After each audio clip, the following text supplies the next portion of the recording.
Madame Genot, c'est quoi votre impression d'être élue ce soir? Pour la première fois, je pense aussi. Pour la deuxième fois. Comme conseil communal dans votre commune Saint-Josse.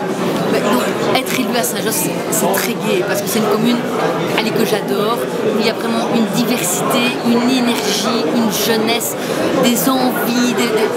C'est vraiment une commune très séduisante, mais qui a vraiment d'énormes problèmes et donc il y a vraiment beaucoup de boulot à faire. Et c'est quoi votre réponse au PS, qui est un parti de gauche, et vous qui êtes proche de la gauche, bien c'est la gauche même de PS qui disent certaines. Il n'a pas choisi de s'allier à Écolo, mais il a choisi plutôt le centre. C'est quoi votre réponse à... Mais c'est assez étonnant, surtout que nous sommes le deuxième parti de la commune, nous sommes le seul parti qui a gagné les élections et qui est monté. Il y avait donc un signal des électeurs et un soutien pour les Verts. Et donc je suis un peu étonnée qu'on ne nous ait même pas contactés pour discuter, mais on sera là pour continuer à travailler. Et c'est quoi votre impression de la présentation de collège des bourgmestres? On voit pas la parité en femmes. C'est un mauvais signal, comme d'ailleurs d'avoir repris une échevine qui a été accusée de louer des logements en mauvais état. C'est quoi vos actions à vous déjà amenées aujourd'hui au collège pour mettre un contrepoids pour ce collège? On a voulu dès le premier jour dire c'est important que l'équipe qui va nous diriger soit l'équipe de tous, mais qu'elle soit juste, qu'elle soit branchée sur l'enseignement parce que c'est vraiment un des défis principaux et qu'elle réfléchisse à une commune où on peut respirer pour tous. Bonsoir Monsieur Moussine, c'est quoi votre impression d'être élu ce soir? Toujours très agréable de voir que grâce au soutien des citoyens, on peut siéger pour défendre leurs intérêts au sein du conseil communal. Et en repensant un peu à ce que vous dites, vous êtes élu pour la troisième fois, mais c'est la première fois que vous siégez? Non, pas exactement. C'est-à-dire que j'ai siégé de 2000 à 2006, j'ai été réélu en 2006 et puis en 2009, j'ai dû démissionner pour ne pas cumuler avec mon mandat de député. Et puis cette fois-ci, j'ai obtenu du parti une dérogation pour pouvoir être à la fois député et conseiller communal. Et c'est quoi votre impression d'avoir une majorité, un collège de bourgmestres où on ne voit pas la parité homme-femme, vous en tant qu'écolo? Écoutez, ça c'est malheureusement souvent le constat. La législation en tout cas impose déjà qu'il y ait une femme. C'est un progrès. Là, il va falloir travailler sur cette question-là, mais c'est vrai que c'est toujours décevant. Vous savez qu'il y a d'autres communes à Bruxelles où il y a une majorité de femmes. C'est une bonne chose, mais je vous le dis encore une fois, c'est désolant, mais il faudra y travailler. Et c'est quoi vos réponses à vous en tant qu'opposition, ou bien vos engagements en tant qu'opposition vers ce collège de bourgmestre? Écoutez, je pense que la plupart des échevins qui sont aujourd'hui dans ce collège sont des anciens échevins. Le Parti socialiste est ici depuis 65 ans. Et je pense qu'il y a un problème pour moi de culture socialiste majoritaire et que donc on devra être extrêmement attentif que cette culture du clientélisme qui a existé pendant longtemps ne perdure pas. Donc on continuera à être attentif. Pour moi, aujourd'hui, ce collège doit faire ses preuves. Je considère qu'ils ont mené une politique depuis 12-13 ans qui est catastrophique pour la commune.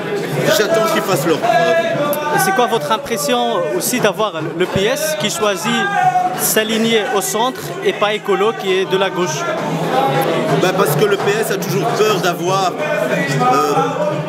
une vraie gauche au sein du collège. Et donc je comprends que l'idée d'avoir une Zoé Genot qui serait très exigeante a dû leur faire peur. Vous pensez que le PS n'est pas une vraie gauche? Je pense que le PS, avec les mesures qu'ils prennent actuellement au niveau du gouvernement fédéral, c'est centre-gauche. Et en parlant du gouvernement fédéral, mais quand même, Écolo a aussi voté l'austérité au niveau fédéral. Écoutez, au niveau aussi des régions. On n'a pas, au niveau régional, on n'a pas voté l'austérité. Mais ça va se voter maintenant. Mais au niveau fédéral, vous avez voté. Il y aura un débat sur le traité européen budgétaire. À ce moment-là, vous pourrez constater que la position des colons, c'est pas pour une austérité Mais pourquoi Ecolo a voté au niveau fédéral? Eh bien, je vous le dis, il n'y a pas eu de vote aujourd'hui. Au niveau fédéral, il y a un vote. Mais au niveau régional, non, pas encore. Non, sur le traité budgétaire, il n'y a pas eu de vote encore. Non, sur le budget, sur l'austérité, à poser l'austérité aux gens, c'est voté déjà, ça fait qu'il Déjà, moi, je pensais que vous parliez du traité budgétaire Non, non. européen. Pour le reste, je ne vois pas. Excusez-moi, de quoi vous parlez exactement? L'austérité, ça veut dire le traité européen, elle est déjà adoptée par le gouvernement du repos. Mais je vous répète, au niveau fédéral, il n'a pas été voté.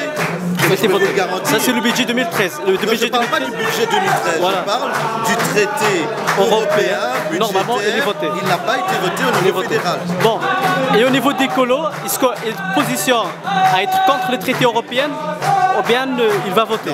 Pour l'instant, la position d'Ecolo, c'est de négocier en disant pas d'austérité à l'encontre des citoyens et du combat environnemental. Si le gouvernement donne des garanties, et de vraies garanties, et s'il y a une marge de discussion, on discutera. Si c'est l'austérité telle que veut l'imposer l'Europe, alors à mon avis, on votera non. Monsieur Jebor, Bonsoir monsieur. c'est quoi votre impression d'être élu ce soir en tant que échevin pour une troisième fois? C'est la troisième fois que je me présente à la commune de Saint-Jean. C'est une commune où j'habite depuis 46 ans. J'ai fait ma scolarité, j'ai travaillé dedans. Donc j'ai fait toute ma vie dans cette commune et c'est la troisième fois que je viens, troisième fois que je suis élu. Les choses changent, les choses évoluent, c'est la vie, c'est comme ça. On a eu un bourgmestre qui était de souche, aujourd'hui c'est un bourgmestre issu de la diversité, c'est tant mieux. Nous allons pouvoir travailler ensemble, nous avons dans le collège des gens très compétents et j'espère que nous allons faire un excellent travail pour que tous les citoyens se sentent bien dans leur commune. C'est pourquoi ne pas avoir chez vous les parités hommes-femmes?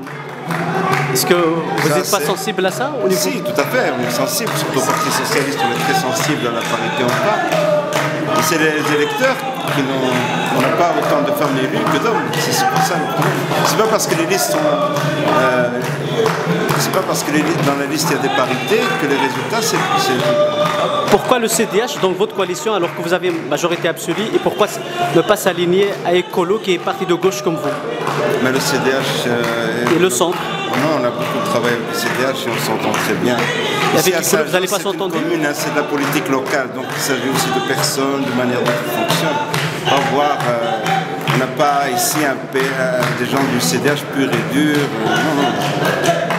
J'ai pratiqué le CDH pendant 6 ans, ça s'est très très bien passé, je ne vois pas pourquoi ça ne se passerait pas bien. Écolo, vous trouvez que c'est pas... On a discuté avec Ecolo, on a discuté avec le CDH, on a trouvé plus d'approcher avec le CDH, et c'est pour ça que... Merci à vous. C'est quoi votre impression d'être élu ce soir comme échevin dans votre commune Saint-Just? Mais c'est vraiment un grand jour pour moi. J'ai été déjà échevine la fois passée et ça me fait plaisir que les gens me renouvellent leur confiance. Et Saint-Just est une commune extraordinaire. Il n'y a qu'à Saint-Just qu'on peut trouver vraiment cette diversité de gens qui vivent ensemble dans la joie, la bonne humeur. Ça veut dire quoi de ne pas avoir la parité homme-femme dans votre collège? Mais écoutez, je crois aussi que la parité, les femmes doivent aussi se défendre. Je crois qu'on ne doit pas passer devant quelqu'un qui serait un meilleur candidat parce qu'on est une femme ou parce qu'on est un homme. Donc ce serait embêtant qu'il n'y ait pas de femmes dans le collège, mais la parité, bon, je crois qu'aussi il faut dire que le meilleur gagne, que ce soit un homme ou une femme. Et c'est quoi vos projets, surtout pour répondre à la société civile actuellement, on est en Belgique, et la Belgique est un des pays européens où il y a une crise dans toute l'Europe qui touche les pays, mais qui touche surtout les communes. Et Saint-Just, c'est parmi les communes qui sont touchées. C'est quoi le projet que vous amenez vous en tant que collège de bourgmestre pour répondre à ces problèmes-là sociaux dans votre commune? En fait, nous avons publié la note de la législation en janvier, où il y aura le détail du projet. Je crois que vous avez déjà entendu du bourgmestre. Donc les accents seront mis évidemment sur l'emploi et l'emploi des jeunes. Nous sommes la commune la plus jeune du royaume. Le logement, déjà un logement décent, et aussi sur la cohésion des gens de Saint-Just. La cohésion sociale est très importante. Et pourquoi ne pas choisir de s'aligner à Écolo et choisir de s'aligner avec, à gouverner votre commune avec CDH qui est un parti de centre, alors qu'Écolo est un parti un peu plus proche, je dis, qui est gauche? Je ne sais pas si... je n'ai pas l'impression que le discours qu'Écolo a porté aux élections est un discours de gauche. Donc, je crois que quand on veut privilégier certaines personnes, essayer d'empêcher de vivre, de faire du bruit, etc., je ne sais pas si c'est vraiment un discours de gauche. C'est quoi pour vous le discours de gauche? Le discours de gauche est un discours où la priorité est mise sur la vie digne, je dirais un emploi. Pour moi, un emploi, c'est plus important que la propriété de la rue ou qu'une poubelle éventrée. Mais la propriété aussi, il fait partie de l'emploi, parce qu'en créant des emplois dans même la propriété, c'est aussi un emploi de plus, en s'investissant dans ce problème. Là, c'est autre chose pour créer des emplois. Moi, je parle de volonté de verbalisation des gens. Donc, là, je crois aussi, vis-à-vis des jeunes, etc., il faut les laisser respirer. Il faut qu'ils... Ça, c'est sur les sanctions administratives, vous êtes contre? Oui. Vous êtes contre... Je trouve que cet être juge est parti pour une commune. Oui. Je trouve que la justice doit savoir faire son travail indépendamment. Merci à vous. Bonsoir, Monsieur Kerr. C'est quoi votre impression d'être élu ce soir comme premier bourgmestre d'origine étrangère dans votre commune? Mais je dirais que c'est assez évidemment, on est fiers d'être belges et d'avoir la chance d'avoir un pays qui donne sa chance à ceux qui viennent de la diversité. Il n'y a pas qu'Obama aux États-Unis, il y a Elio Di Rupo en Belgique et au niveau bruxellois, mon niveau, je suis heureux que mon parti m'ait fait confiance, que les habitants m'aient fait confiance. Et ce soir, j'étais vraiment à la fois fier, mais aussi très très heureux quand on voit la diversité qui était présente. Il y avait tout le monde qui était là, les Belges, les gens d'origine étrangère, et il y avait une vraie communion. Et ce qui est beau, c'est de voir qu'on est capable, aussi, quand on vient de la diversité, de rassembler tout le monde. On n'est pas le représentant de son origine, d'une religion ou quoi que ce soit. On est belge, on fait de la politique avec l'intérêt général comme principe premier, et on va essayer, et on va le faire, on va aider, accompagner toute la population dans toute sa diversité. Donc aujourd'hui, c'est vrai que c'est un jour important. Et j'ai une petite question que j'ai même l'opposition, que j'attendais que l'opposition la pose, elle n'a pas posée, mais j'aimerais bien la poser. Parce que je suis féministe et je ne vois pas la parité homme-femme dans votre collège, et je me demande pourquoi. Alors que d'autres communes comme Excel, donc fait le PS même qui gère avec une autre tendance politique, il a une majorité de femmes absolue dans tout le collège. C'est quoi votre... Oui, mais alors ça c'est un autre excès dans un autre sens, vous en conviendrez. Écoutez, on avait une liste où j'ai même cédé ma deuxième place à Madame Mouzon, parce que j'ai toujours été pour la mixité avec une règle stricte.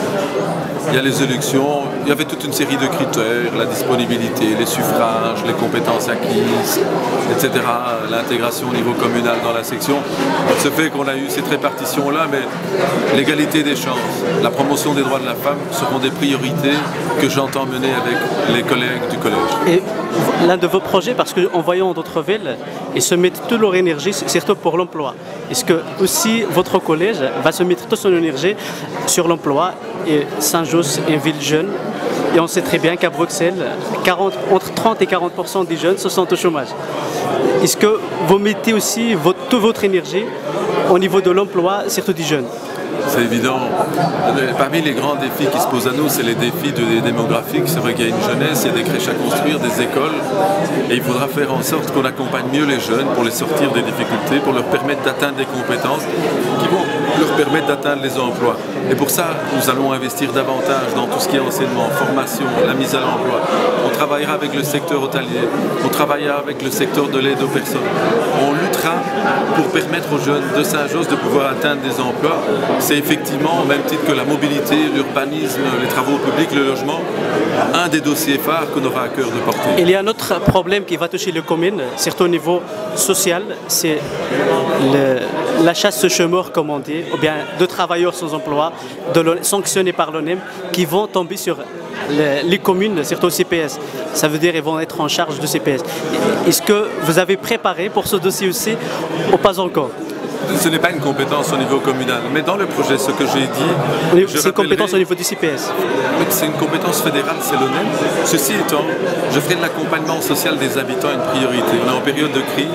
Plus que jamais, la commune devra s'occuper de ses concitoyens pour les aider à passer ce cap qui est extrêmement difficile. Et donc, nous déploierons des services de guidance budgétaire et juridique, des services d'accompagnement sur le plan de la formation et de l'emploi, pour sortir évidemment un maximum de personnes de la précarité.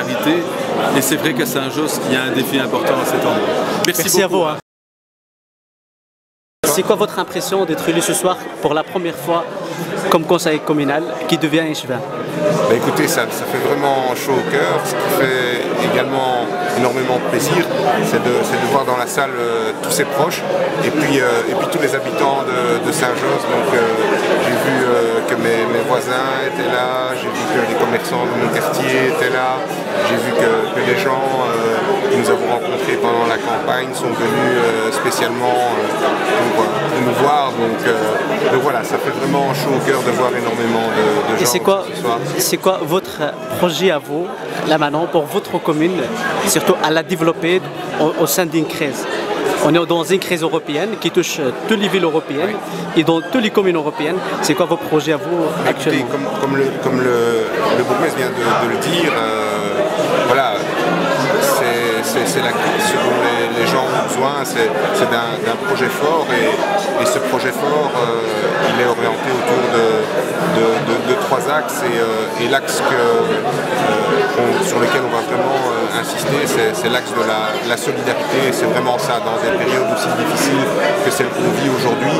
Ce qu'il faut, c'est vraiment des gens qui se servent avec nous, et puis des pouvoirs publics qui soient là, qui soient présents aux côtés de la population.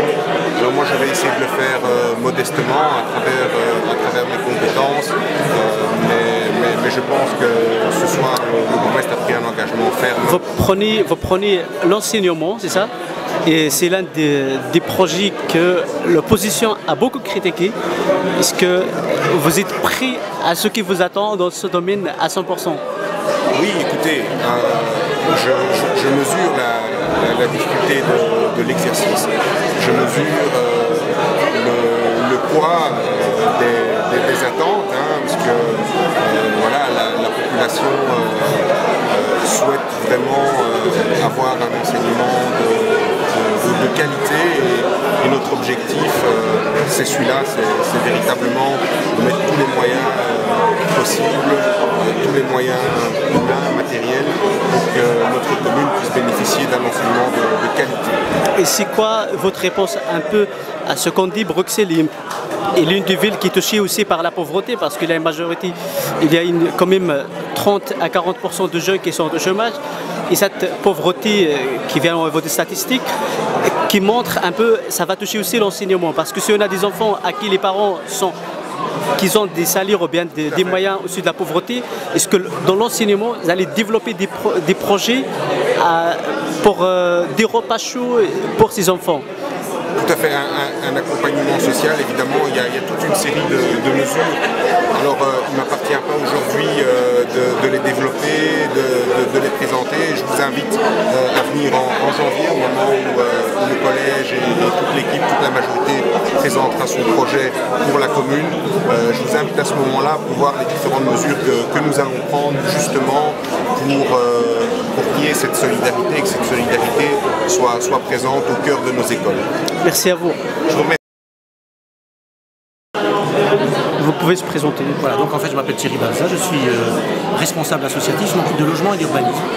Et donc j'ai été élu sous l'étiquette bleue de Saint-Josse, donc indépendant en carte électoraliste et maire, et avec le statut de sans domicile fixe. Il faut savoir que j'ai été jusqu'au 14 sans domicile fixe. Et donc j'ai porté un combat jusqu'au boutiste pour dire qu'effectivement les sans-abri, les sans-emploi pouvaient aussi être élus et pouvaient siéger. Et pourquoi, comme vous qui portez un projet social comme ça, se présente sur une liste libérale? Alors, c'est très simple. Je me suis présenté en 2006 sur une liste indépendante que j'avais appelée la liste communale. On s'est pris une claque pour la bonne et simple raison, c'est que l'électeur, il ne faut pas lui en vouloir, l'électeur n'aime pas voter pour les petites listes. Donc en fait, j'ai fait le cheval de Troie, je me suis infiltré sur la liste du MR avec 12 candidats indépendants, tous de gauche, car je revendique être de gauche. Et donc nous avons obtenu un élu, votre humble serviteur Thierry Balza. Et donc aujourd'hui, je vais siéger au prochain conseil communal comme candidat indépendant. Et c'est quoi vos projets à vous, surtout au niveau de conseil, autant qu'opposition? Moi je vais faire une opposition constructive, j'ai fait un combat, j'ai milité pendant 13 ans contre ce que j'appelais la peste de Saint-Josse, à savoir l'ancien bourgmestre qui a détruit cette commune, qu'il a foutu sur le cul. Je pense qu'aujourd'hui on a un nouveau bourgmestre qui représente toute cette multiculturalité. Pour moi je vais lui faire un chèque en blanc pour 6 mois, je vais lui laisser le bénéfice du doute et donc mon travail pendant ces 6 prochains mois, ça va être de faire une opposition constructive, pas sympathique forcément, mais en tous les cas je vais porter des projets, notamment le logement. Je pense que mon ASBL est suffisamment connu à Bruxelles, puisque je suis secrétaire général de l'Observatoire national d'habitat et d'urbanisme. Et donc, mon plan, ce sera l'emploi, le logement. Je pense que ce seront les deux thématiques qui seront le plus importantes. Merci à vous. Merci.